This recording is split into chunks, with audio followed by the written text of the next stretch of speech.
They recognized her and immediately approached, demanding she leave for her political beliefs. Her calm response invoked principles of respect, leaving onlookers nodding as the manager backed down. The soft amber lights of portside social cast a warm glow across exposed brick walls as Saturday evening settled over Portsmouth. The restaurant buzzed with weekend energy, the gentle clink of craft cocktail glasses mixing with bursts of laughter and conversation. Rain tapped against tall windows overlooking Market Street, while inside the scent of truffle oil and fresh sourdough hung in the air like an expensive perfume. It was the kind of place where reservations were needed weeks in advance, where local politicians and tech entrepreneurs gathered to see and be seen, where the carefully curated wine list was as progressive as the clientele. The hostess, a young woman with a sleeve of tattoos and a nose ring, smiled as she checked reservations, her iPad glowing softly in the dimmed entrance. Behind her, the bar area was already packed with Portsmouth's self-proclaimed cultural elite lawyers, professors, journalists, their voices a steady hum of shared perspectives and comfortable agreement. The walls displayed local artists' work, abstract paintings with subtle political messages. A corner bookshelf held carefully selected titles on climate activism, social justice, and modern feminism. A framed New Yorker cartoon near the restrooms made a pointed joke about conservative politics that reliably earned knowing chuckles from patrons. When the door opened at precisely 7:30, few people immediately noticed the woman who entered, her blonde hair falling just past her shoulders, her confident posture suggesting someone comfortable in her own skin. Karoline Leavitt stepped inside, shaking raindrops from her coat, as two friends followed behind her, her expression pleasant but reserved, taking in the space with a quick, observant glance that missed nothing about her surroundings. The hostess looked up, smiled automatically, then paused for just a fraction of a second as recognition flickered across her features. She recovered quickly, checking her iPad once more. "Leavitt, party of 3, she confirmed, maintaining her professional demeanor, though something in her eyes had changed. Karoline nodded with a warm smile. "Thank you for accommodating us on short notice." Her voice carried just enough to turn a few heads at the nearest tables. Conversations briefly paused as diners glanced toward the entrance, their expressions shifting from curiosity to surprise. A whisper rippled through the bar area, like a stone dropped in still water. "Is that she worked for? Isn't she the one who—" But Karoline seemed not to notice, or perhaps was simply accustomed to the reaction. She followed the hostess with easy confidence as they wound through closely packed tables toward a spot near the back of the restaurant. Not the best table, not the worst, just far enough from the center to suggest deliberate placement. The hostess set down 3 leather-bound menus. "Your server will be with you shortly," she said, her tone perfectly professional, though her eyes darted briefly toward the back office, where the manager could be seen talking with a chef behind a glass partition. Karoline thanked her, settling into her chair as her friends took their seats. The restaurant's carefully crafted playlist offered acoustic covers of indie songs. Overhead lighting created pools of intimate shadow between tables, encouraging the illusion of private conversation in the crowded space. "Kevin, your usual Manhattan?" a server called out to a gray-haired professor 3 tables over, who responded with a thumbs up and an appreciative nod at being remembered. This was a place where regulars felt ownership, where belonging was currency, where the right opinions earned subtle affirmation from staff who shared the same worldview. Karoline picked up her menu, scanning options that advertised local farms by name, dishes described as sustainable, ethical, conscious, with prices that suggested culinary enlightenment came at a premium cost. Her friends engaged in casual conversation about the week behind them, nothing political, nothing controversial, just a normal catching up of people balancing busy lives with friendship. But around them, the atmosphere had subtly shifted. The tables nearest them grew quieter, phone cameras discreetly angled in their direction. Capturing evidence of an unexpected sighting, the bartender leaned toward a server, whispering something that made them both glance over. The host staff huddled briefly at their station, exchanging looks that carried unspoken meaning. Karoline sensed the change without acknowledging it, her posture remaining relaxed, her smile genuine as she discussed menu options with her friends. This wasn't her first experience with recognition, nor with the complicated reactions it could provoke.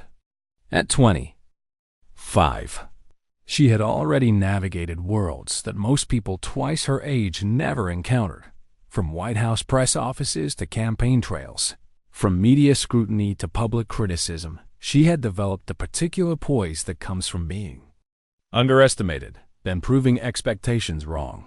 A server approached their table finally, a young man with carefully trimmed facial hair and a small pronoun pin on his black apron. "Welcome to Portside Social," he began, his rehearsed greeting, slightly less enthusiastic than it had been for other recently seated guests. "Could I tell you about our specials this evening?" As he described a locally sourced mushroom risotto, his eyes kept darting toward the manager's office, where activity suggested something brewing.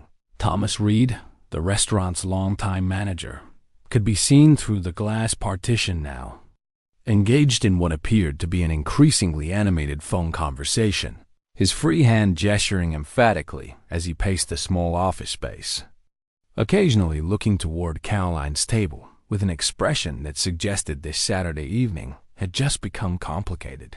The back of the table, Karoline and her friends placed drink orders, a local craft beer, a glass of Willamette Valley Pinot Noir, a sparkling water with lime. Nothing unusual, nothing provocative, just the ordinary beginning to what should have been a pleasant evening among friends.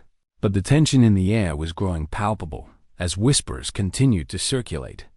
Phones continued to capture discreet images, and the manager's office door finally opened. Thomas Reed emerging with purpose in his stride, smoothing his blue button-down shirt, adjusting his tortoiseshell glasses, moving with the authority of someone who considered this space his domain, his territory, his community, his expression a mixture of determination and discomfort as he made his way slowly between tables, nodding to regular customers, exchanging brief pleasantries, but clearly focused on a specific destination. Karoline noticed his approach from the corner of her eye, though she gave no indication, continuing her conversation without interruption. Her friends, however, grew quieter, sensing the manager's deliberate path toward them, the nearby tables falling into curious silence, as though the restaurant collectively held its breath, waiting to see what would happen next. Reed paused at a neighboring table briefly, leaning down to whisper something to a diner, who looked up at Karoline, then back to Reed with raised eyebrows and a slight nod. The manager straightened, adjusting his glasses again, a nervous habit betraying his outward confidence, before taking the final steps toward their table. "Good evening," he said, his voice carrying just enough to be heard at surrounding tables. "Welcome to Portside Social." The words were standard, but the tone was not. There was something in his delivery, a tension, an edge that suggested this was not a standard managerial greeting. Karoline looked up, meeting his gaze directly, her smile polite, her eyes alert. "Thank you," she responded simply. The two watched each other for a moment, like chess players considering their opening moves, neither hostile, neither giving ground, but both recognizing that what was meant to be a simple dinner among friends was about to become something else entirely. Portside Social wasn't just a restaurant. It was an institution in Portsmouth, a culinary landmark that had transformed over the past 5 years from a simple bistro to what locals called a progressive haven. The renovation had been covered extensively in the Portsmouth Herald, complete with profiles of owner Marcus Chen's vision for a space that combined coastal, New England cuisine with forward-thinking politics and sustainability. The walls, once simple white plaster, now exposed original brick from the 1800s building, complemented by carefully positioned art from local activists turned painters. Behind the bar, A large chalkboard displayed not just today's draft selections, but their carbon footprints and ethical ratings, along with the small brewery's political donations, all vetted for proper progressive alignment.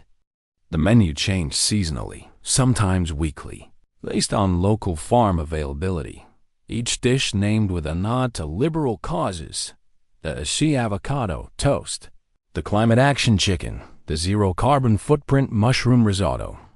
The restrooms had been deliberately made gender neutral, with a small sign explaining the decision's importance to creating inclusive spaces for all identities.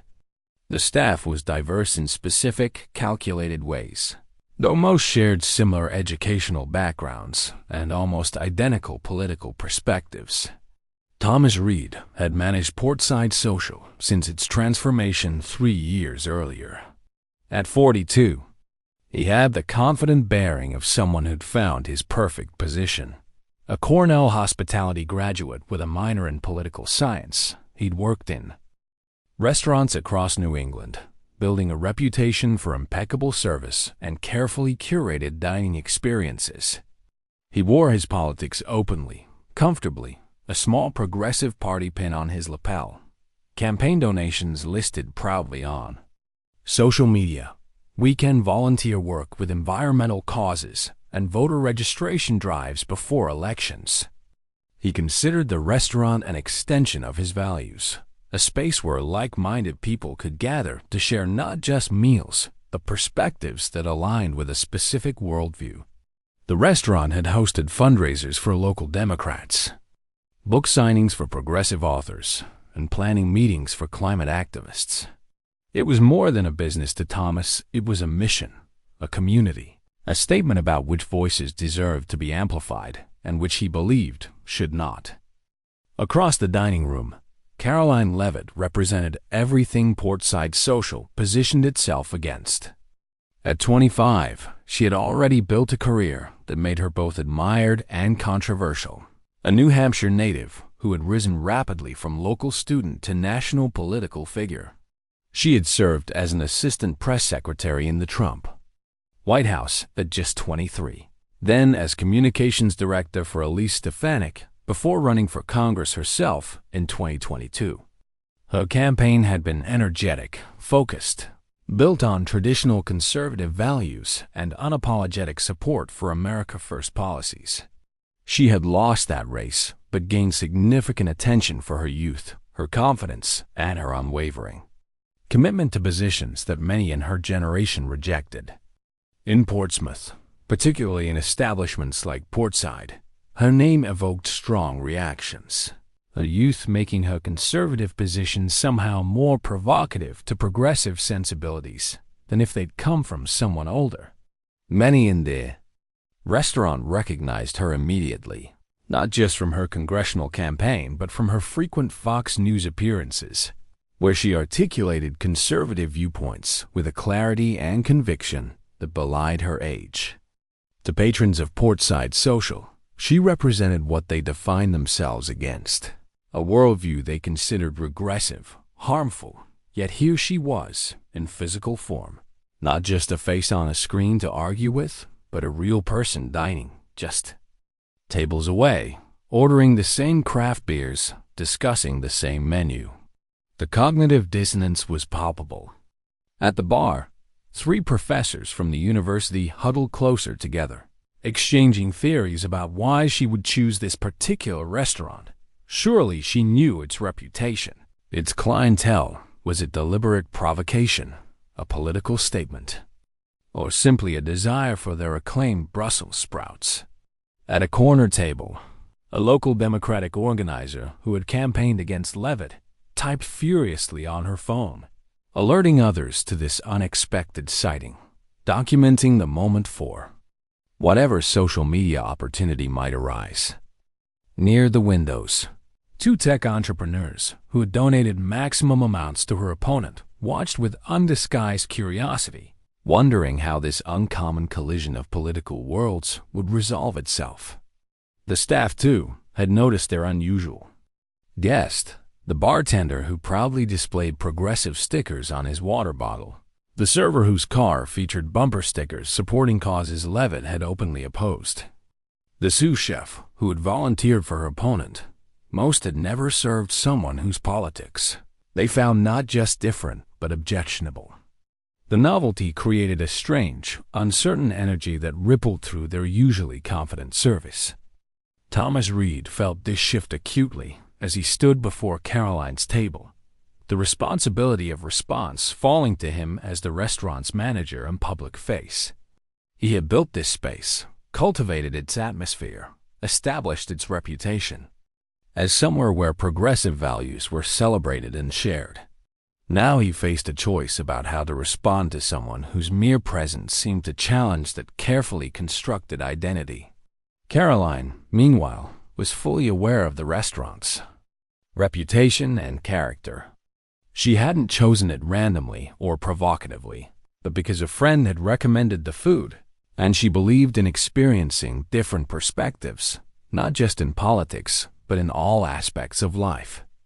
Growing up in Atkinson, New Hampshire, she had been raised with traditional values, hard work, personal responsibility, faith, family, but also with a respect for differences in the fundamental American belief that people could disagree about politics while still breaking bread together. Her rapid rise through political ranks had exposed her to both admiration and vitriol. She had been celebrated by conservatives as a young, fresh voice for timeless principles, and vilified by progressives as a betrayal of what they believed her generation should represent. Through it all, she had maintained a centered calm, a confidence in her convictions that never required demonizing those who held different views. Her friends who joined her that evening represented her approach to relationships, one shared her political perspective broadly. The other held more moderate, centrist views. Their friendship based not on ideological alignment, but on genuine connection and mutual respect. Their lives in Portsmouth were sometimes complicated by the town's increasingly political divisions, where restaurants, bars, and even coffee shops had begun to sort themselves into partisan spaces, making everyday social life a political statement. They had chosen Portside Social for its cuisine, not its politics, its atmosphere, not its activism. The right to enjoy public accommodations, regardless of political perspective, still seemed like a reasonable expectation in America, at least. In theory, on paper, in principle, but the reality facing them across the table as manager Thomas Reed stood with a tightening jaw suggested that theory was about to be tested in a very public, very immediate way. The patrons around them sensed it too. The underlying question suddenly made visible was there room in this carefully constructed progressive space for someone who represented opposing viewpoints? Could the physical presence of difference be tolerated when abstract disagreement was already deemed unacceptable? Two visions of America were about to collide over craft cocktails and locally sourced vegetables, one holding that diversity must include diversity of thought, the other believing some perspectives were too harmful to be welcomed at the communal table. The rain continued tapping against windows. The playlist shifted to a Bon Iver acoustic cover. Candles flickered at carefully set tables as Thomas Reed made his decision about how to handle this unexpected situation, his fingers adjusting his glasses once more, his weight shifting forward slightly, preparing to speak words that would transform a routine Saturday evening dinner into something none of the witnesses would forget. Thomas Reed cleared his throat slightly, a small and necessary sound that nonetheless carried enough authority to silence the already hushed tables nearby. "Miss Leavitt," he began, his voice carefully neutral, though something in his tone suggested effort behind the professional facade. "I hope you're finding everything satisfactory so far." Karoline looked up with a genuine smile, meeting his gaze directly. "We've only just arrived," she replied, "but everything seems lovely. Thank you." Her response was simple, gracious, neither confrontational nor apologetic. Just the normal exchange. between restaurant manager and newly arrived guest. But beneath the surface, both recognized this was merely prelude to something else. Reed nodded, glancing briefly at her companions, then back to her, his posture stiffening slightly. "I have to say," he continued, his voice lowered though still audible to the nearest tables whose occupants had abandoned any pretense of not listening, "we were surprised to see your reservation. It's not often we host someone of your—" He paused, searching for the right word. Political background. The last word hung in the air, its implication unmistakable. Karoline's expression remained unchanged, though something flickered briefly in her eyes, recognition of what was unfolding. "I wasn't aware restaurants checked political affiliations at the door," she replied, her tone light but with an edge of inquiry, the kind that invited him to reconsider his approach. Reed's fingers tapped once against his thigh, a nervous gesture quickly suppressed. "We don't, of course," he said, with a tight smile that contradicted his words. "It's just that our establishment has a certain reputation, a particular clientele." His gaze swept meaningfully across the dining room, where heads nodded in silent agreement. "We pride ourselves on creating a space where our community feels comfortable, safe, one might say, from certain perspectives." The implication grew clearer with each word as nearby diners watched the exchange, some with discomfort, others with approval, a few with smartphones discreetly recording what was quickly becoming a confrontation. "I see," Karoline replied her, voice still calm. "And what perspectives would those be exactly?" Her question direct but not aggressive, forcing him to articulate what had been implied. Reed shifted his weight, adjusting his glasses, a habit that betrayed his growing discomfort with being pushed to state explicitly what he had hoped to convey through suggestion. "Miss Leavitt," he said with strained patience, "I think we both know that your political views, the positions you've publicly advocated, your work with the former administration, these things represent values that are—" He gestured vaguely with one hand, fundamentally opposed to what this restaurant stands for, what our patrons believe in, what our staff supports. At a nearby table, a woman nodded vigorously, whispering something to her companion, who glanced at Karoline with undisguised judgment. The server hovering nearby seemed torn between professional duty and personal opinion, his order pad clutched a bit too tightly as he watched the scene unfold. Karoline's friends exchanged glances, one reaching slightly toward her in support, the other watching Reed with growing concern. But Karoline herself remained composed, her posture relaxed, her expression thoughtful, as though considering his words carefully. "I wasn't aware," she said finally, "that restaurants now have political platforms, or that my dinner choice should align with a particular worldview. I was simply looking forward to trying the wild mushroom risotto I've heard such good things about."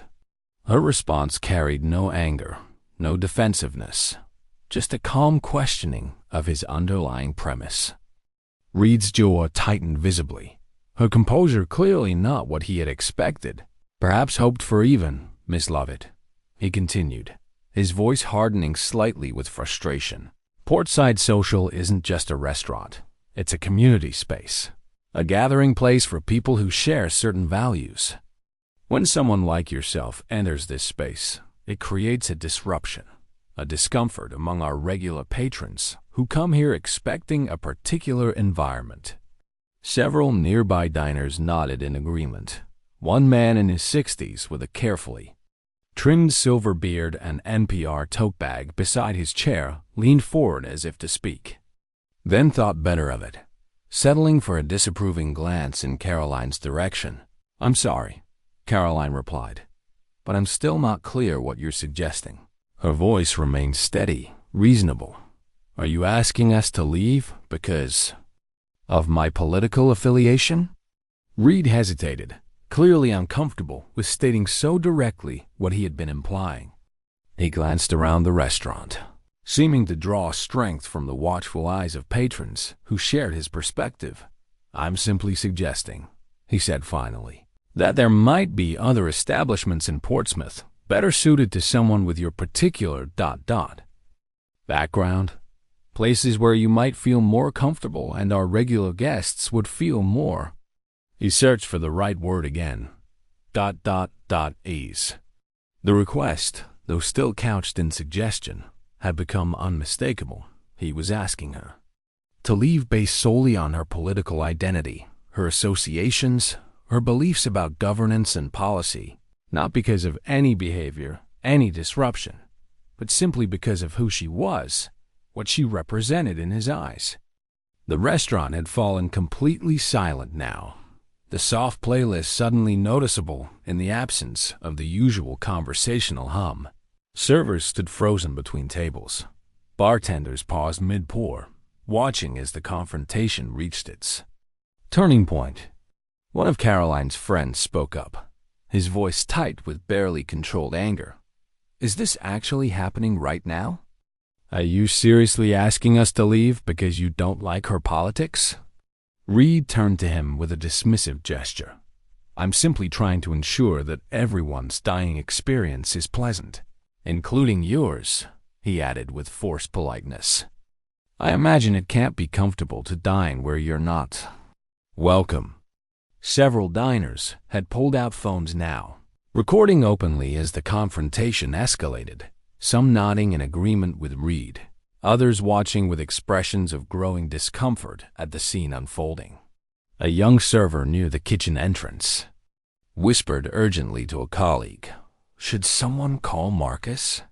The owner's name passed between them as they debated whether this situation required intervention from higher authority. Karoline placed her napkin carefully on the table, her movements deliberate, unhurried. "Mr. Reed," she said, her voice now carrying just enough to reach beyond the immediate vicinity. "Let me make sure I understand correctly. You're asking us to leave your restaurant, not because we've been disruptive or rude, not because we've mistreated your staff or inconvenienced other patrons, but solely because of who I've worked for and the political views I've expressed. Is that accurate?" Her question hung in the air, direct, unavoidable, requiring an answer. Reed straightened, drawing himself up, seeming to embrace fully now the confrontation he had initiated through suggestion and implication. "Miss Leavitt," he said, his voice louder, more certain. "Portside Social has always been clear about its values, its commitment to progress, social justice, environmental responsibility. The positions you've advocated, the administration you've defended represent a direct threat to those values. To many of our patrons, your presence here feels like an incursion, an invasion of a space they consider safe from..." He paused. ... political hostility. Karoline looked at him steadily, one eyebrow raised slightly. "I'm having dinner with friends," she said simply. "I wasn't aware that constituted hostility." Several diners shifted uncomfortably, a reasonable tone making Reed's position seem increasingly extreme by comparison, but others nodded firmly in agreement with him, their expressions suggesting they felt fully justified in excluding someone whose views they found objectionable. "Food is political," one woman called out from 2 tables over, her voice sharp. "There's no neutral ground anymore. You can't support policies that harm people, then expect to be welcomed everywhere." A murmur of agreement rippled through one section of the restaurant, while elsewhere, patrons exchanged uncomfortable glances, some clearly troubled by the direction this confrontation had taken. Reed seemed emboldened by the vocal support, drawing himself up to full height. "I think it would be best," he said firmly, all pretense of suggestion now abandoned, "if you found somewhere else to dine this evening, somewhere more aligned with your values." His words were clear, unmistakable, a direct request for her to leave based entirely on political identity. The moment had arrived, the line clearly drawn. The restaurant collectively held its breath, waiting for Karoline's response, waiting to see how she would handle this public rejection, this blatant discrimination based on nothing more than political belief.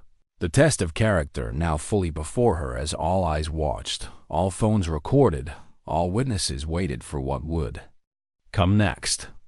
Karoline remained still for a moment, her blue eyes steady on Reed's face, assessing the man before her, not with anger, but with a kind of curiosity, as though he presented a puzzle to solve rather than an adversary to defeat. The silence stretched uncomfortably around them, diners frozen mid-bite, servers standing motionless between tables, the background music suddenly conspicuous in the absence of the usual dinner chatter. "Just to be perfectly clear," she finally said, her voice calm, measured, precise. "You're asking me to leave this public accommodation because you disagree with my political views. Is that correct, Mr. Reed?" Her framing of the question was deliberate, transforming his emotional request into a matter of principle and perhaps legality. Reed's confidence faltered slightly, though he maintained his rigid posture. "I'm asking you to respect the comfort and safety of our regular patrons who come here expecting a certain environment," he replied, his tone suggesting this was entirely reasonable, not discriminatory, simply a matter of community standards. Karoline tilted her head slightly, the gesture thoughtful, not confrontational. "What specifically have I done this evening that has made anyone feel unsafe?" she asked, genuine curiosity in her tone. "We've been seated for less than 10 minutes.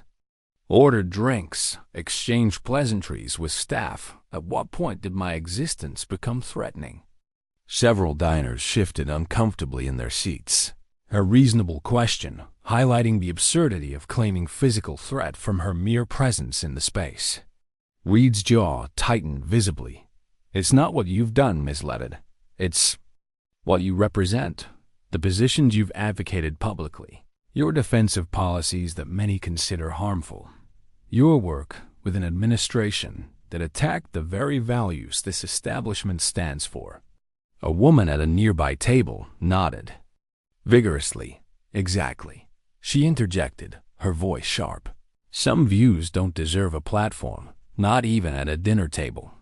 Karoline turned slightly, acknowledging the comment without responding directly, then returned her attention to Reed, who seemed increasingly agitated by her continued composure. "So, to clarify," she said, "you believe political beliefs are valid grounds for refusing service in a public accommodation?" Her question was precise, cutting through emotion to the core principle at stake. "I believe," Reed began, then stopped, seeming to recognize the trap in her framing. "I believe we have the right to curate the atmosphere of our establishment to ensure all patrons feel welcome." Karoline nodded as though considering this carefully. "All patrons," she repeated thoughtfully, "except those with differing political perspectives?" One of her friends leaned forward. "This is ridiculous," he said, his voice tight with barely controlled frustration. "We came here for dinner, not a political debate. Since when does ordering risotto require a loyalty oath to progressive causes?" Several diners murmured in disagreement, while others nodded their support, the room dividing visibly into factions as the confrontation continued to unfold. Reed turned to her friend with evident annoyance. "Sir, this isn't about loyalty oaths. It's about community standards, shared values, the kind we've worked hard to foster here. At Portside Social, we believe in inclusivity." Karoline couldn't help but smile slightly at the irony of his statement. "Inclusivity," she repeated softly. "By excluding those who think differently. Interesting definition, Mr. Reed." The comment, though delivered without heat, struck nerve, Reed's face flushing slightly as he recognized the contradiction. "It's not the same," he insisted. "Some views are themselves exclusionary, harmful, regressive when you worked for and have defended an administration that attacked marginalized communities, immigrants, the environment. You can't then claim discrimination when spaces reject those same harmful positions." He was on firmer ground now, articulating a perspective shared by many present. as evidenced by the nodding heads and murmurs of agreement rippling through sections of the dining room. Yet others watched with expressions of discomfort, clearly troubled by the spectacle unfolding. "Have I attacked anyone this evening?" Karoline asked, her voice still calm. "Have I made statements about immigration, environmental policy, or any political matter since entering your restaurant?" Reed shook his head impatiently. "That's not the point. And you know it, your public stance, your history speaks for itself." She leaned back slightly in her chair, considering him with undimmed curiosity. "So this isn't about my behavior tonight. This is about who I am, what I believe, what I've done professionally and politically in other contexts outside these walls." He nodded, clearly relieved that she finally understood his position. "Exactly. Those things matter, Miss Leavitt. They don't simply disappear when you enter a restaurant. You carry them with you. They're part of who you are. We can't simply pretend they don't exist." Karoline nodded thoughtfully, absorbing his words without immediate response. The restaurant remained unusually quiet. Patrons openly watching now, some recording on phones, others leaning toward neighboring tables, whispering commentary as the scene continued. "I'm curious," she said finally. "Would you apply this standard to all political figures, all staffers from administrations you disagree with? Or is it selective based on specific policies?" Reed hesitated, momentarily thrown by the sudden shift. "To broader principle, we consider each situation individually," he said. "But yes, certain political positions, certain figures represent values so contrary to our own that their presence here would be inappropriate." Karoline leaned forward slightly, her movements still calm, unhurried. "And who makes that determination, Mr. Reed? Is there a written policy, a list perhaps, of acceptable political associations, or is it subjective, case by case, determined by whoever happens to be managing on a given evening?" Her questioning had shifted from defensive to probing, forcing him to articulate the implications of the standard he was attempting to apply. Reed's fingers tightened around the small notepad he'd been holding throughout the confrontation. "We don't need written policies, Ms. Leavitt, to know when someone's presence disrupts the welcoming atmosphere we've built." Her smile remained polite, patient. "Welcoming for whom?" she asked simply. The restaurant had become absolutely silent now. Even the bartenders had paused their work, the cooks peering through the kitchen pass-through to witness the unexpected showdown. Reed's frustration visibly mounted, her continued composure clearly not the reaction he had anticipated, perhaps even hoped for. "If you had made a scene, raised your voice, stormed out indignantly, the narrative would have confirmed all his pre-existing beliefs about her. Instead, her measured responses, her thoughtful questioning of his premises had shifted the dynamic in ways he seemed increasingly uncomfortable with. "Look, Ms. Leavitt," he said, his voice hardening with impatience. "I'm not here to debate political philosophy or public accommodation laws with you. The fact remains that your presence is making many of our regular patrons uncomfortable, and as manager, it's my responsibility to address that discomfort."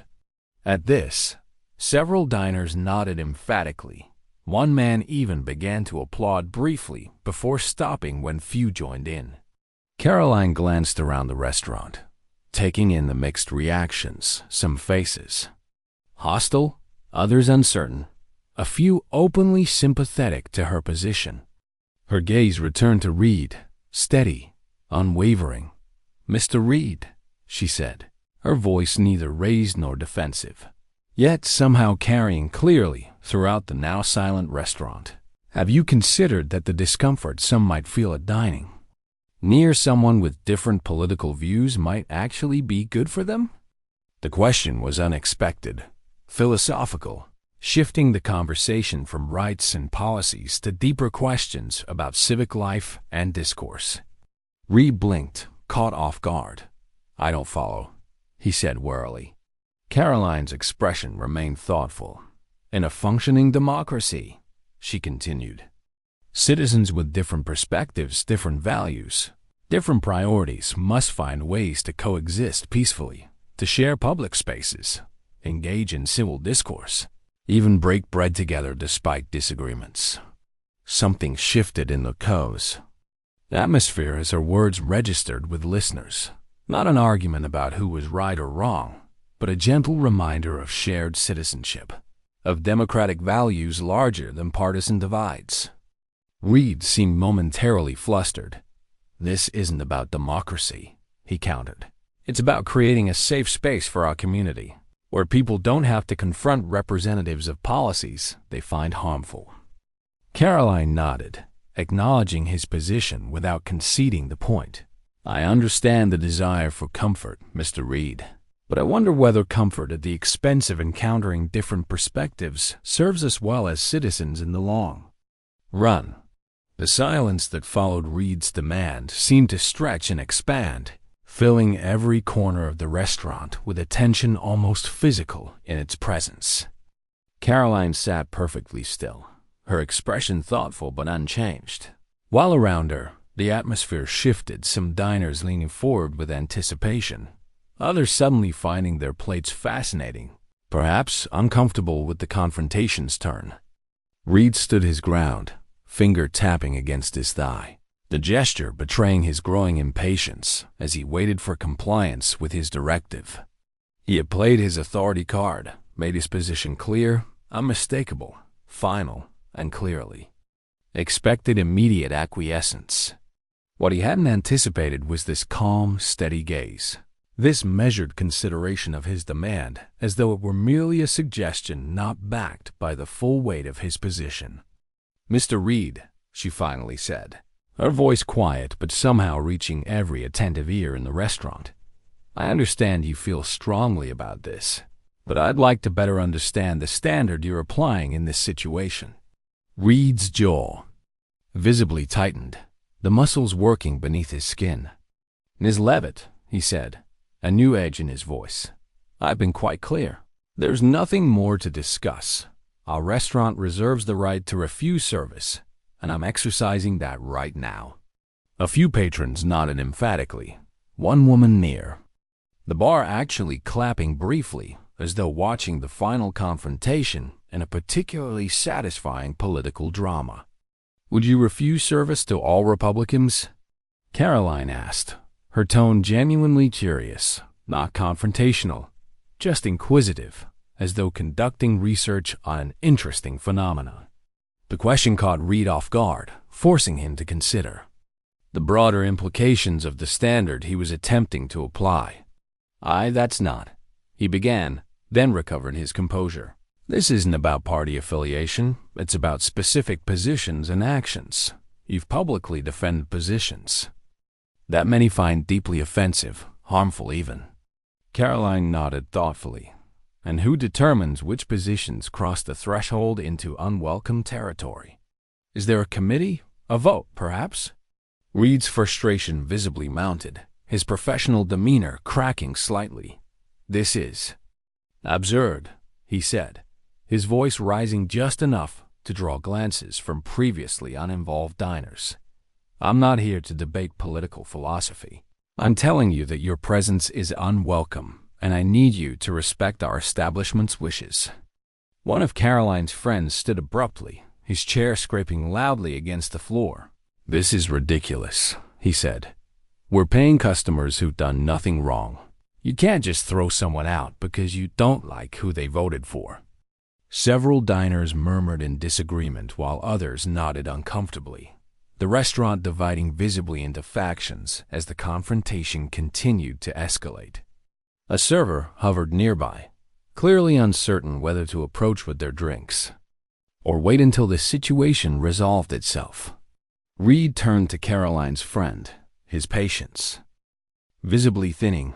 Sir, this isn't about voting preferences. It's about values and the experience of our regular patrons who come here expecting a certain environment. That's exactly what it's about, came a new voice from across the room. A middle-aged man in a blue button-down standing up from his table, You don't like her politics, so she's not welcome? Since when do restaurants have political litmus tests? Several other diners shifted uncomfortably, the confrontation expanding beyond the original participants, drawing others into its widening circle of tension. Reed's face flushed slightly, as he realized the situation was spiraling beyond his careful control. "This is between management and these guests," he said firmly, addressing the room at large. "Please, enjoy your meals." An attempt to restore order that fell flat as the restaurant remained focused on the drama unfolding before them. "Ms. Leavitt," Reed continued, his voice harder now, patience depleted. "I've asked nicely, but I need to be clear if you don't. Leave voluntarily, I'll be forced to have you escorted out." The threat hung in the air, explicit, unmistakable, escalating what had been a request into something more. Karoline remained seated, her posture unchanged, her hands folded calmly. On the table, before her, "Mr. Reed," she said, "is Portside Social a private club with membership requirements or a public accommodation?" The question precise, cutting through emotion to the legal heart of the matter. "We're a restaurant open to the public," Reed replied cautiously, sensing perhaps the trap in her question. "But we reserve the right to refuse service to anyone for any reason." Karoline nodded as though considering this carefully. "Actually," she said, "that's not quite accurate. Public accommodations cannot legally refuse service based on protected characteristics, while political affiliation isn't federally protected. In some jurisdictions, it is, and more importantly, the principle remains troubling, doesn't it?" Reed's expression darkened. "Don't lecture me on the law, Miss Leavitt. We have every right to maintain the atmosphere we've created here." She leaned forward slightly, her blue eyes never leaving his. "And what happens when we extend that principle to other establishments, other communities? Should conservative restaurants ban progressives? Should rural diners refuse service to urban liberals? Is that the America you envision, where we can't even share a meal in the same public spaces?" Something in her questions reached beyond the immediate confrontation, touching on deeper concerns about civic fragmentation. Several diners looked thoughtful, even some who had initially supported Reed seeming to consider the implications of the standard being established. Reed sensed the subtle shift in the room and moved quickly to regain control. "This isn't about abstract principles," he insisted, his voice rising slightly. "It's about our specific community, the values we uphold here, the harm caused by policies you've defended." A younger woman at a nearby table jumped in passionately. "Exactly," she said. She worked for an administration that separated families, put children in cages, denied climate change, rolled back protections for vulnerable communities. Why? Should we pretend that's just a difference of opinion? Voices rose from several tables, some agreeing fervently with this perspective, others attempting to counter with different views. The restaurant's careful political homogeneity suddenly fractured, revealing unexpected diversity of thought even among its regular patrons. "Enough," Reed said sharply, his voice cutting through the growing debate. "Ms. Leavitt, this isn't a town hall or a political debate stage. It's our restaurant, and I've made our position clear."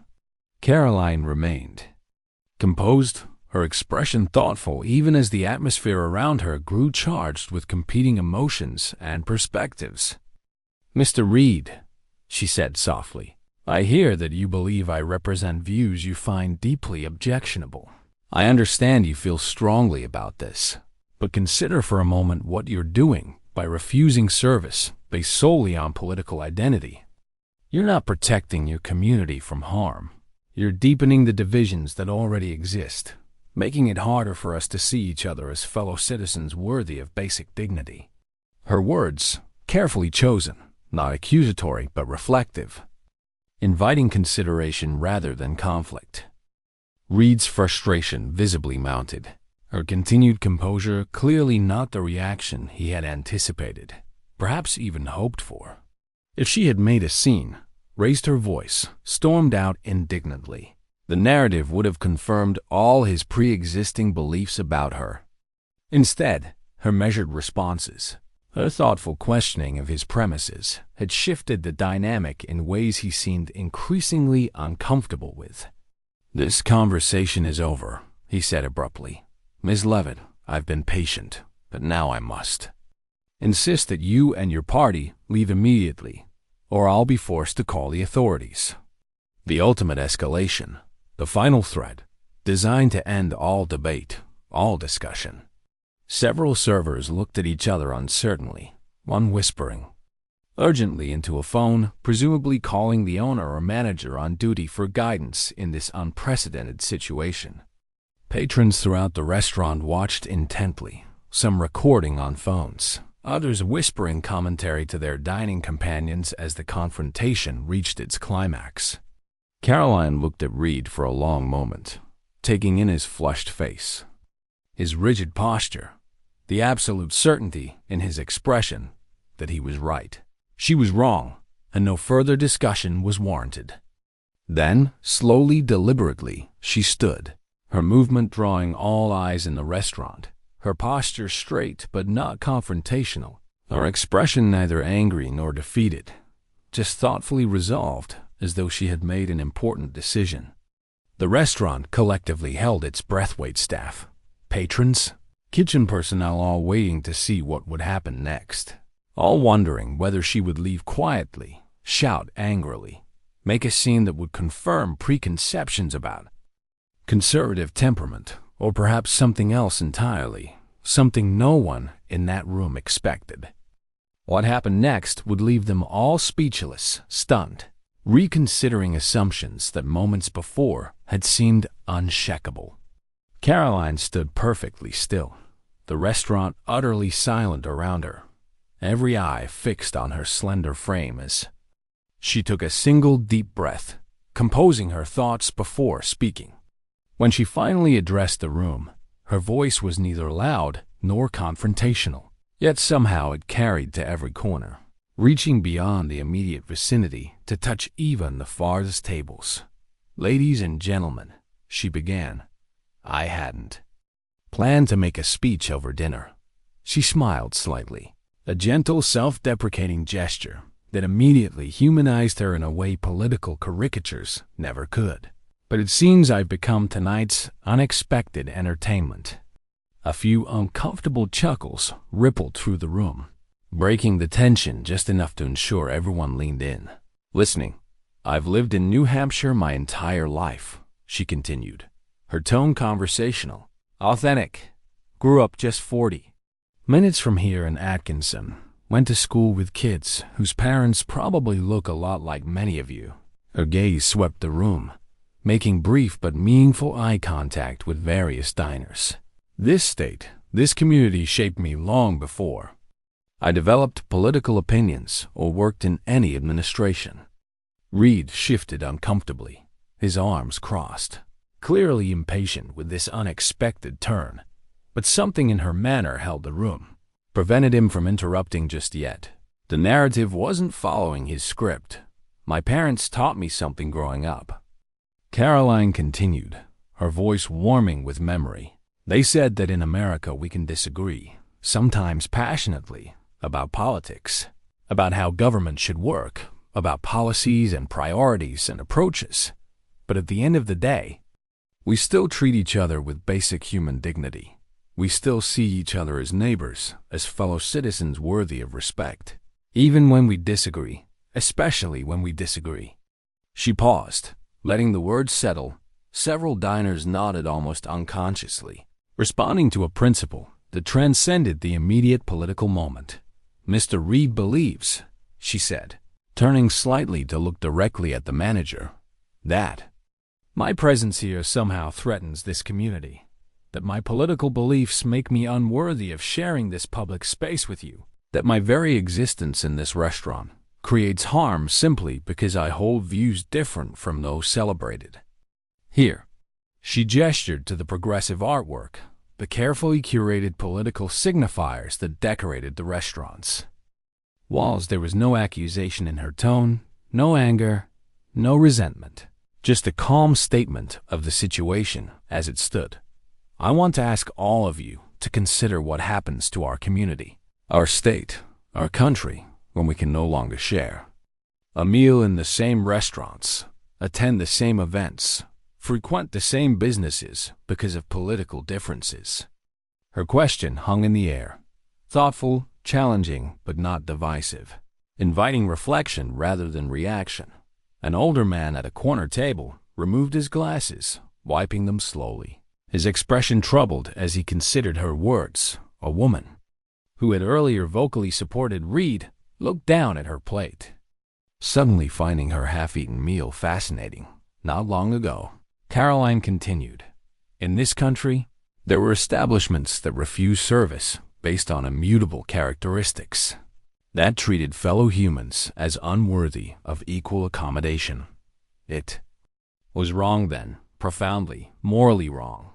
She paused, meeting Reed's gaze directly. I'm not comparing political belief to race or suggesting the historical weight is the same, but I am asking us to consider the principle at stake when we begin excluding each other from public life based on viewpoints rather than behavior. A young server near the kitchen door shifted uncomfortably, glancing at Reed, then back to Karoline, our expression suggesting internal conflict about the scene unfolding. I've done nothing disruptive this evening, Karoline observed, her tone still measured. I've been polite to your staff, respectful of your space. I simply exist with a different political perspective, and for that alone, I'm told I'm unwelcome. She gestured to her friends, still seated, to this restaurant. We're not individuals with complex lives and personal stories. We're simply categories, representatives of a viewpoint, reduced to political caricatures unworthy of service. Something in her words reached beyond the immediate confrontation, touching on a deeper American value of judging people as individuals, not as categories or groups. Several diners who had initially supported Reed now looked uncertain, troubled by the implications of the standard being applied.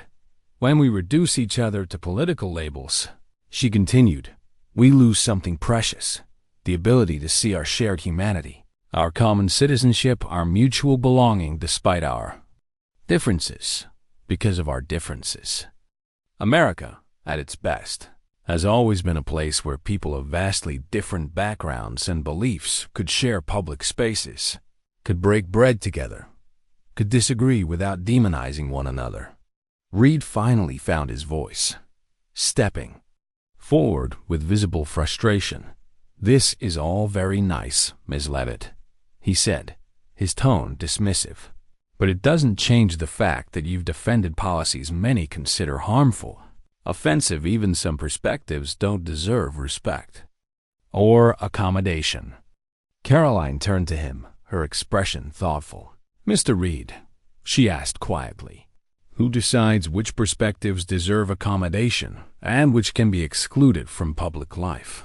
Who determines which Americans deserve the simple dignity of service in a restaurant and which should be turned away in your vision of America?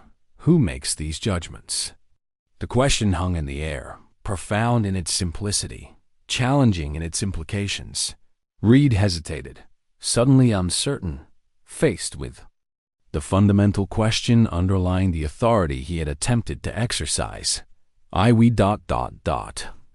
He began, then stopped, seeming to realize there was no answer that wouldn't expose the problematic foundation of the position he had taken. While he struggled, a woman in her 70s stood slowly from a table near the windows. I lived through segregated lunch counters, she said, her voice wavering slightly with age but clear. I marched for integration, for public accommodations that served all Americans, regardless of category.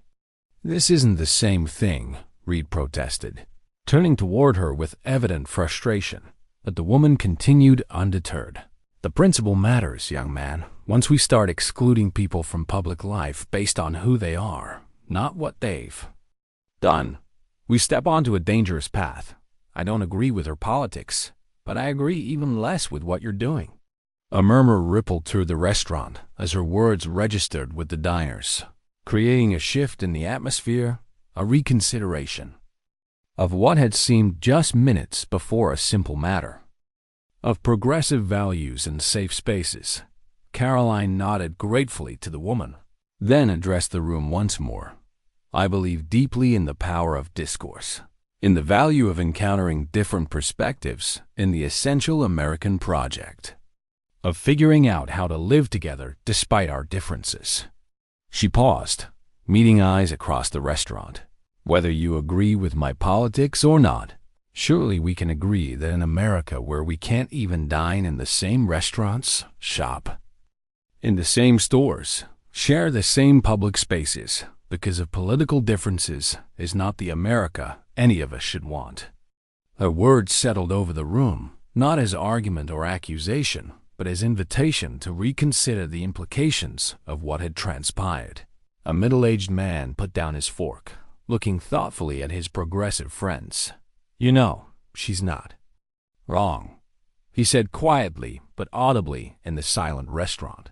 "I don't agree with her politics at all, but if we can't even share a restaurant, what does that say about us?"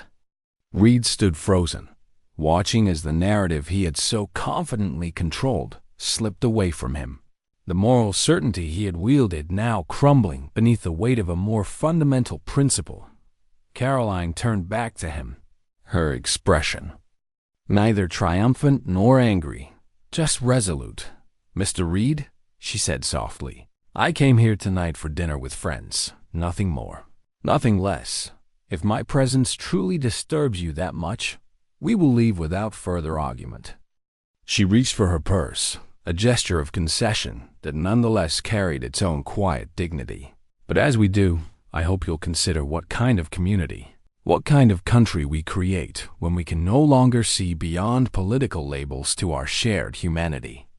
The restaurant remained utterly silent as her words hung in the air, devastating not in their anger but in their truth, not in their accusation but in their invitation to be better, to see beyond categories, to reclaim something essential about American civic life and discourse. Reed's face flushed with a complex emotion that seemed to combine embarrassment, realization, and a dawning recognition of how completely the situation had transformed beneath his hands.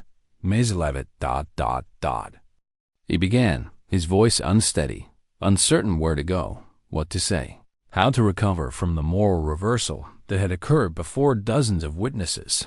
But before he could continue, the restaurant's front door opened with a decisive sweep, and Marcus Chun, the owner, stepped inside, his expression concerned as he took in the frozen tableau before him.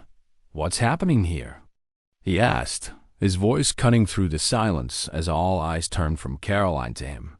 In that moment of shifting attention, something fundamental had changed, not just about the evening's confrontation, but about how everyone present would remember, think about, and perhaps even approach the deepening divisions in American civic life.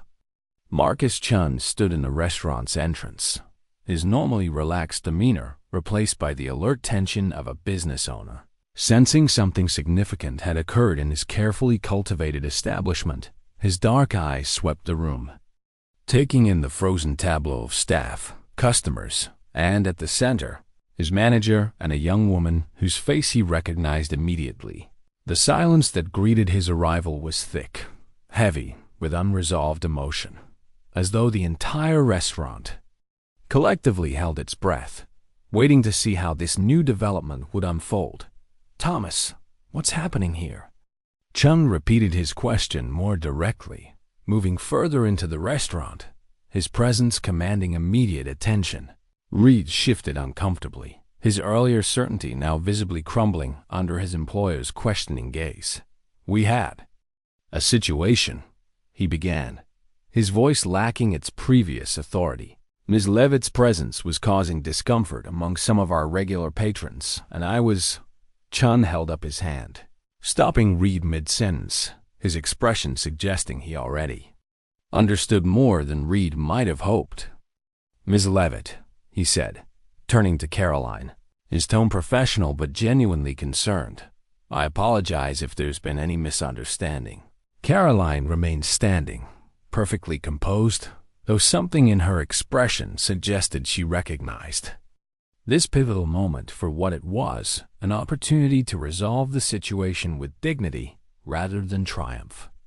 "Mr. Chun," she acknowledged with a slight nod, "there's been a disagreement about whether my political background makes me unwelcome in your establishment."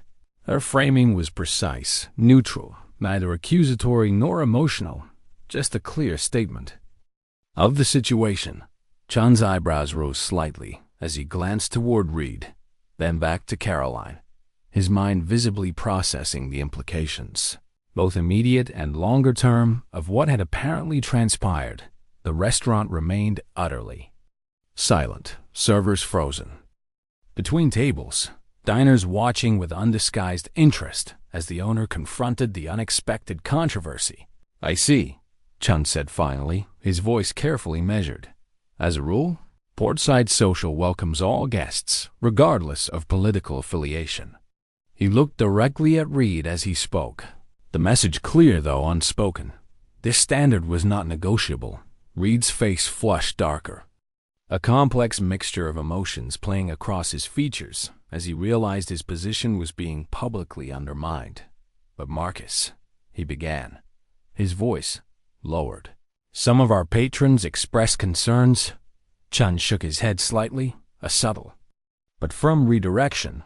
"We can discuss this later, Thomas. Right now, I'd like to ensure Ms. Leavitt and her friends feel welcome."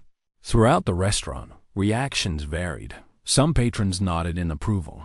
Others looked uncomfortable, even dismayed at the owner's intervention. The woman who had earlier supported Reed vocally set down her wine glass with unnecessary force, her disapproval evident in the gesture, while across the room, the elderly woman who had spoken of segregated lunch counters smiled slightly, nodding. As if to herself, a young couple near the windows whispered urgently to each other, clearly debating the implications of what they were witnessing. Reed stood awkwardly, caught between his previous position and his boss's clear direction, uncertain how to proceed, how to save face, how to navigate this unexpected reversal. "Ms. Leavitt," Chen continued, "I hope you'll accept my personal assurance that you and your friends are welcome here. We value diversity of thought as well as other forms of diversity in our establishment." A server stepped forward, hesitantly. "Should I bring their drinks now, sir?" The simple, practical question somehow breaking the spell of tension that had held the room. "Yes, please," Chen replied. "And please ensure their dinner experience is exceptional from this point forward." The instruction clear in both content and subtext. Karoline studied Chen for a moment, assessing his sincerity, his intent, before responding. "Thank you, Mr. Chun," she said finally. "I appreciate your clarification." Her response was gracious, measured, neither gloating in victory nor harboring resentment, just a simple acknowledgement of his intervention. She returned to her seat with quiet dignity, her friends exchanging glances of relief and perhaps a touch of amazement at how she had handled the confrontation. Chum turned to Reed, gesturing discreetly toward the back office, a clear invitation to continue their discussion in private, away from the attentive eyes and ears of the restaurant's fascinated patrons. Reed hesitated momentarily, glancing back at Karoline as though there was something more he wanted to say, then followed Chun toward the office, his posture stiff, his movements mechanical, like someone walking through an unfamiliar script. As they disappeared through the office door, the restaurant erupted into hushed conversations, diners turning to their companions, analyzing, dissecting, interpreting what they had just witnessed. "Did you see how she handled that?" whispered a woman to her husband. Never raised her voice, never got defensive, just spoke about principles and values. The man nodded, impressed despite himself. "I don't agree with her politics," he admitted. "But that was something you don't see every day." Across the room, A group of graduate students debated the ethics of the situation, their voices rising and falling with academic fervor. Should political views be grounds for refusal of service? Where do we draw the line between safe spaces and discriminatory practices? Fundamental questions suddenly made concrete through the evening's unexpected drama. The servers moved with renewed purpose, Karoline's order now being treated as a priority, the bartender crafting their drinks with extra care, the host staff exchanging meaningful glances as they processed what had transpired. A few tables over, a couple who had been quietly observing the entire confrontation signed their check and stood to leave, pausing by Karoline's table on their way out. "That was beautifully handled," the woman said softly. "We need more of that kind of response these days, not less," her husband added with a respectful nod before they departed, leaving Karoline with a reminder that her words had reached beyond the immediate moment, touching something deeper in those who witnessed them.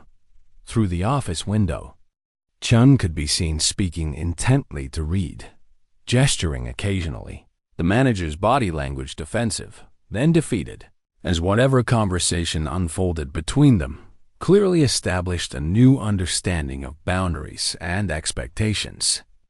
At Karoline's table, her friends finally relaxed, the tension of the confrontation slowly dissipating as normalcy cautiously returned. "You were amazing," one friend whispered, leaning across the table. "I would have lost it after the first minute of that guy's attitude." Karoline smiled slightly, shaking her head. "Anger never helps in these situations," she replied. "It only confirms what people already believe." The server arrived with their drinks, his manner now excessively courteous, carefully placing each glass with precision and offering detailed recommendations for appetizers and entrees. A performance of hospitality that bordered on overcompensation for the earlier hostility. Through it all, Karoline maintained the same composed demeanor that had carried her through the confrontation, neither gloating nor dwelling on the unpleasantness. Simply moving forward with grace and poise, other patrons continued to glance her way, some with newfound respect, others still processing their conflicted reactions to what her presence represented versus how she had actually conducted herself in the face of discrimination and hostility. Their preconceptions visibly colliding with the reality they had witnessed.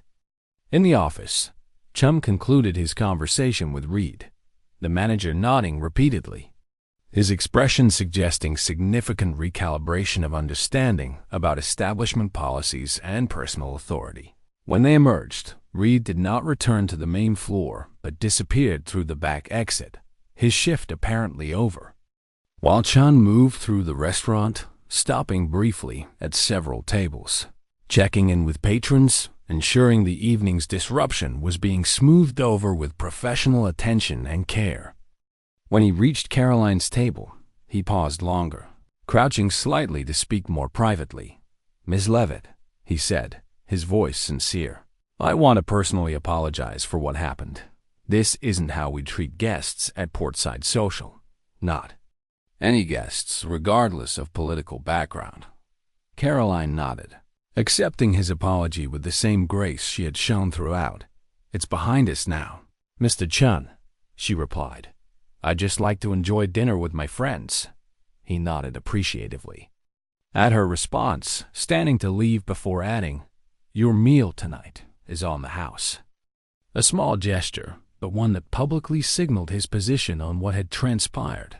As he walked away, conversations resumed throughout the restaurant, the evening's rhythm slowly returning to normal, though something had fundamentally shifted. In the atmosphere, a new awareness, a reconsideration, perhaps, of how political differences should be navigated in shared public spaces. In common humanity, the evening would continue. Food would be served, wine would be poured, conversations would flow, but for everyone present, something had changed. Perspectives had been challenged, assumptions questioned, and a simple dinner reservation had unexpectedly become something more, a moment of reckoning about American civic life, about seeing beyond labels to shared humanity. about the courage to stand firm with principle rather than reaction when facing discrimination. And the ripples from this confrontation were only beginning to spread. By the time the first light of Sunday morning touched the historic buildings of Portsmouth, the story had already spread far beyond the brick walls of Portside Social. What had begun as a simple dinner reservation had transformed overnight into something larger, a cultural moment captured, crystallized, and shared across platforms and perspectives, igniting conversations that extended well beyond the immediate incident to deeper questions about American civic life and discourse. The first video clip appeared on Twitter at 8:47 p.m. Saturday evening, barely 30 minutes after Chun's intervention. Captured discreetly by a diner seated 3 tables away, it showed only the climactic moment. Karoline standing composed, addressing the room, her words about shared humanity and civic discourse contrasting with Reed's visible discomfort. The clip spread first through New Hampshire circles, then expanded rapidly as political commentators from both sides of the spectrum amplified it, with their own interpretations and framings. By midnight, it had been viewed over 2 million times. Before breakfast Sunday morning, local news stations had already dispatched reporters to stand outside the still-closed restaurant, delivering live updates against the backdrop of Portside's distinctive blue awning, though they had little to add beyond speculation and contextual background about the participants. Inside his waterfront condo, Marcus Chun scrolled through his phone with growing concern, watching as his restaurant became the latest flashpoint in America's ongoing cultural divisions. Hundreds of new reviews had appeared overnight on platforms like Yelp and Google, some praising the establishment's correction and apology, others condemning its initial treatment of Leavitt, still others attacking Chun for caving to pressure rather than standing firm on progressive principles.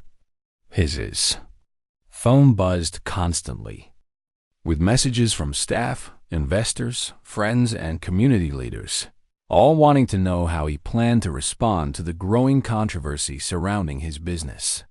Across town, in her modest apartment, Karoline sat at her kitchen table, drinking coffee and considering the unexpected aftermath of what should have been a routine dinner. Her phone, too, had exploded with notifications. Interview requests from national news programs, messages of support from conservatives who saw her as a champion of principles under pressure, alongside angry attacks from those who believed she had deliberately provoked the confrontation for political gain or attention. What struck her most, however, were the messages that transcended typical partisan divides. A liberal professor who wrote that while he disagreed with her politics, he admired her composure and principle, a moderate Democrat thanking her for demonstrating how to stand firm without escalating conflict, a libertarian praising her defense of freedom of association while questioning the legal precedent she had cited, these responses reflecting something more significant than the usual tribal reactions to political incidents. Thomas Reed had not returned to his apartment until well after midnight, having walked Portsmouth streets for hours after leaving through Portside's back door, replaying the confrontation in his mind, searching for what he could have done differently. How things had spiraled so quickly beyond his control. By morning, his name was trending on social media, his previous tweets and posts scrutinized for evidence of political bias, discriminatory attitudes, or worse, his professional judgment questioned, his character analyzed by thousands of strangers who had never met him. In the harsh light of public attention, a moment of miscalculation had become potentially career-defining, perhaps career-ending. At the restaurant itself, staff gathered for an emergency meeting called by Chun before their regular Sunday brunch service. The owner standing before his assembled employees, his expression grave as he addressed the situation directly. Last night, something happened here that violated our core values. He began, surprising many who had assumed he would focus on damage control rather than ethical evaluation. We pride ourselves on being inclusive, progressive, But true inclusion means welcoming different perspectives, even those we may personally disagree with. When we exclude people based solely on their politics, we become what we claim to oppose. The staff listened with mixed reactions, some nodding in agreement, others shifting uncomfortably, as Shen outlined new guidelines for handling similar situations and made clear that discrimination of any kind, including political viewpoint, would not be tolerated.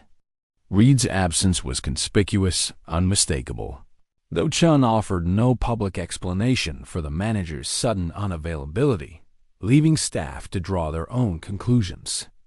Outside, in Market Square, a small crowd had gathered, some holding impromptu signs supporting Leavitt, others defending the restaurant's initial position, the physical manifestation of online divisions now made visible in shared public space.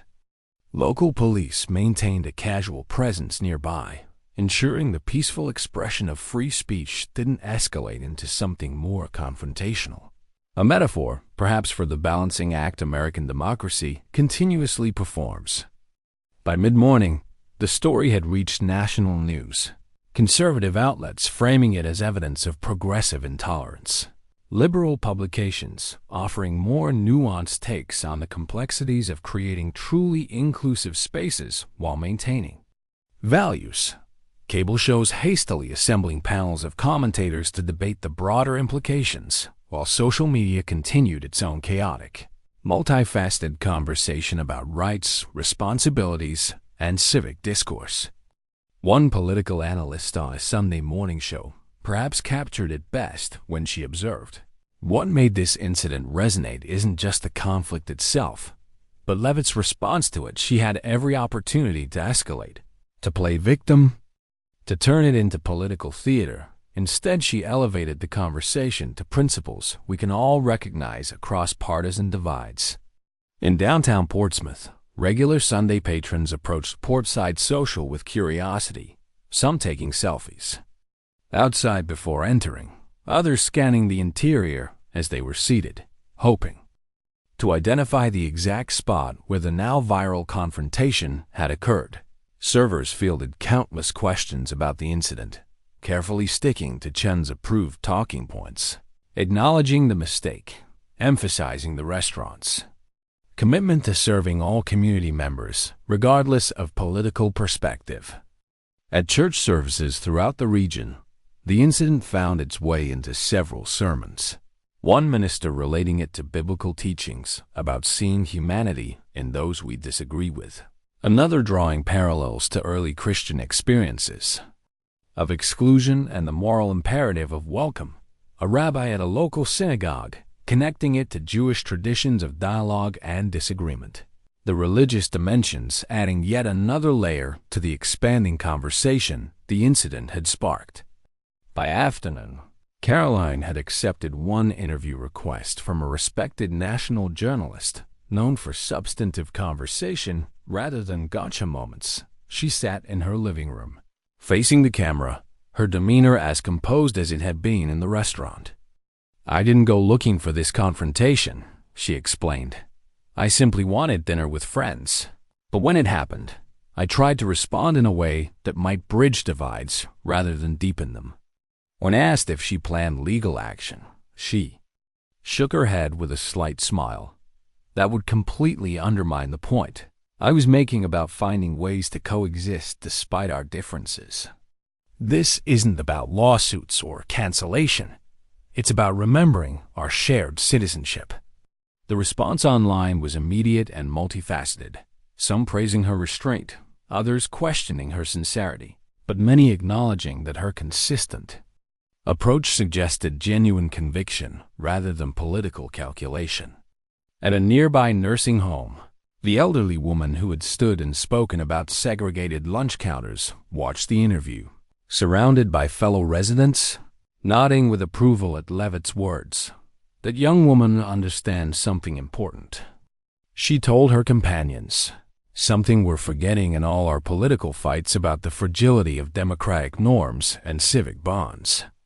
Across the political spectrum, thoughtful voices began publishing reflections on the deeper questions the incident had surfaced, about tolerance and its limits, about public accommodation and private beliefs, about whether America's increasing political segregation threatened the foundation of democratic governance. One essay that gained particular traction observed that the most powerful aspect of the incident wasn't what happened inside the restaurant, but the conversations it provoked outside it, forcing Americans across political divides to consider what kind of civic culture they wanted, one differences were grounds for exclusion, or one where pluralism remained a core value. By Sunday evening, Portside Social had issued a formal statement written by Chun himself, apologizing for the incident, acknowledging the error, and committing to genuine inclusion moving forward. We aspire to be a community gathering place where all are welcome, regardless of political perspective, while staying true to our progressive values. These commitments are not contradictory, but essential to the inclusive world we hope to help create. The statement concluded, revealing the owner's attempt to bridge the gap between progressive principles and democratic pluralism in a divided time.